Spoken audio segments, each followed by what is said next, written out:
Hello दोस्त, नमस्ते, प्रणाम। मैं आपकी संगीत दुनिया से आज अपने बहुत ही प्यारा सा एक भक्ति देवी गीत लेके आई हूँ। आशा करती हूँ कि यह देवी गीत बहुत ही पसंद आएगी। नवरात्र का सीजन चल रहा है, आप लोग सुनिएगा और अपना आशीर्वाद प्यार दुलार दीजिएगा। जय माता दी। घड़ी रात माई सपनवा में आई, घड़ी रात माई सपनवा में आई, असुवन पाँच मोहे, असुवन पाँच मोहे गरवा लगाई, ओ घड़ी रात माई सपनवा में आई, ओ घड़ी रात माई सपनवा में आई, सपनवा में आई, सपनवा में आई, घड़ी रात माई सपनवा में आई, घड़ी रात माई सपनवा में आई।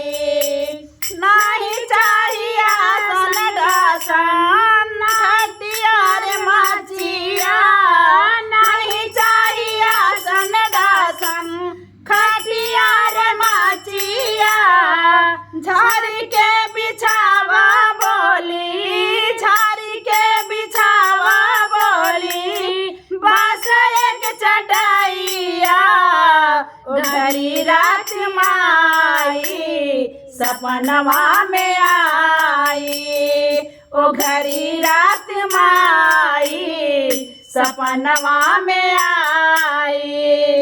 नहीं चाहिए दही दूध मिश्री मलाई, नहीं चाहिए दही दूध मिश्री मलाई, शीतल शीतल जल थोड़ा दामिला पिलाई, शीतल शीतल जल थोड़ा दामिला पिलाई, ओ घड़ी रात माई सपनवा में आई, ओ घड़ी रात माई सपनवा में आई।